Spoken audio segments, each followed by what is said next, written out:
guys, I'm Jen Rosenbaum, breast cancer survivor, author, and photographer. And today I am super unfiltered, straight out of bed. And I am this way because I am having surgery today and I'm having my ovaries out. And I wanted to make this video not only for you, but for me, if I'm being honest. So when I found out that I had breast cancer in 2017, and I knew that I was going to go public with the information and be very open about my journey, part of my doing so was about documenting the journey for myself also, and for my future self, and for my children, even if they wanted to understand the journey better as they got older. And of course, especially to help the community and women that were diagnosed after me and that needed some support. But it's very much a living journal of my life and my experiences, and today is no different. So I went back and forth. Should I make this video? Should I go upstairs? Should I shower and get dressed and make this video and be all positive? Like, yay, today I'm taking out my ovaries and this is another step in the right direction. Or do I just turn on the camera and record what I'm feeling in the moment? So I decided to just record unfiltered. I'm super emotional today. So if you want to know why I'm taking out my ovaries, by the way, I already made a video about that, so you can check that out. Long story short, I don't have ovarian cancer, knock wood. We always need to knock wood. But I am doing it prophylactically, and I am doing it so I can get off of the Lupron shots that I'm on that give me very bad side effects. This is a decision that took me years to make, and I'll be honest with you, the morning of surgery, I'm still not 100% sure I'm making the right decision, but I think that I am. And part of making that decision has been having to separate my emotions from the facts. Emotionally, I don't want to remove my ovaries, but factually, it's the right thing to do. So I'm going to do it. I'm going to do it today. And I feel extremely emotional, more so than even when I lost my breasts. And I think that the reason for that is because when I had my mastectomy, I had cancer in my breast. Like, there was no option. It wasn't a matter of losing my breast. It was a matter of kicking the cancer out. Now, kicking the ovaries out, as I like to say, and the fallopian tubes feels,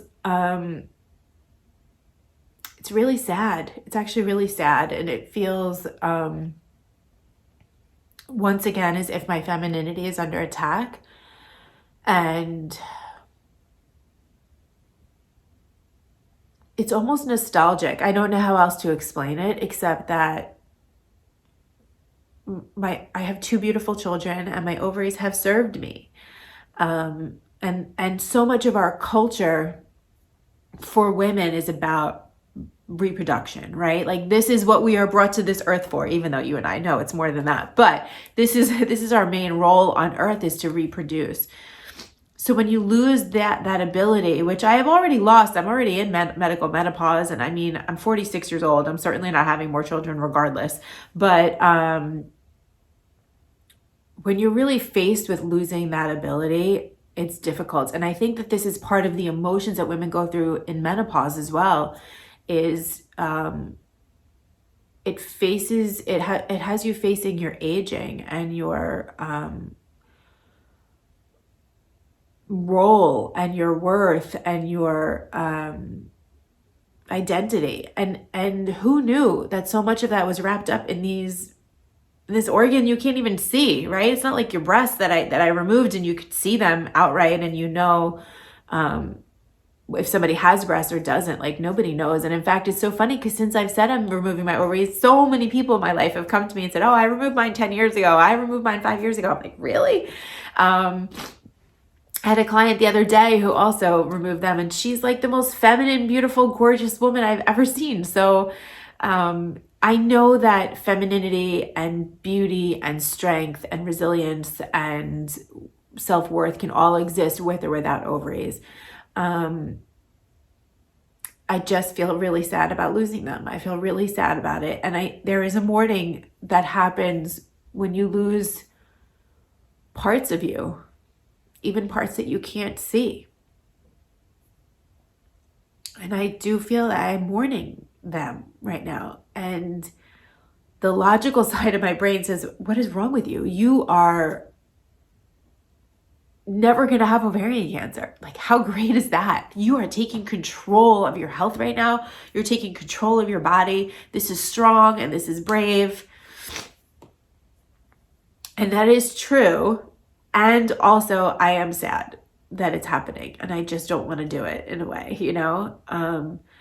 And this is part of survivorship that's not often spoken about, is this back and forth of feeling powerful and feeling sad, feeling powerful and feeling out of control. Like, I feel powerful that I'm taking this into my own hands, and I'm doing something good for my body, and I'm going to prevent ovarian cancer.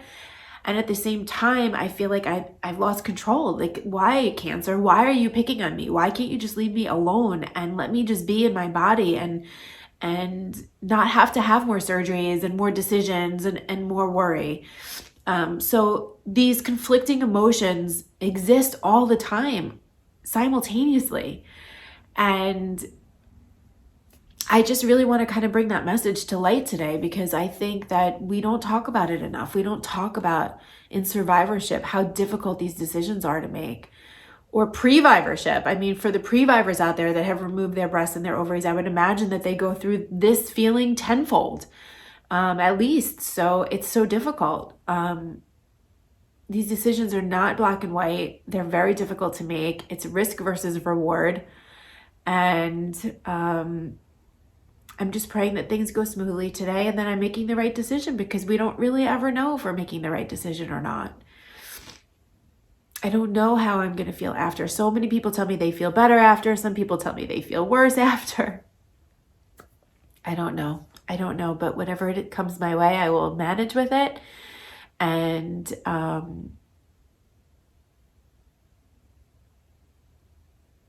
I'll stand up again. You know, it's not a matter of how many times we get knocked down. It's a matter of how many times we stand back up.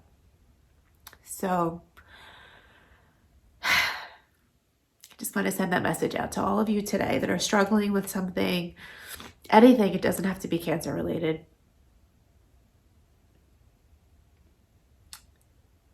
Strength sometimes looks like this. Strength sometimes looks like tears. Strength looks like making really difficult decisions. And strength is sometimes mourning. And I really don't know what else to say, except that I'm going to go in today, and I'm going to have a great surgery and an easy surgery, and I will certainly report back to you guys after. Thank you for joining me in my ugly crying emotions.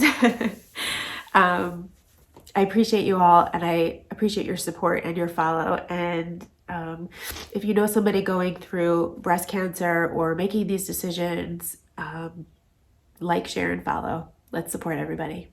I hope you guys have a great day.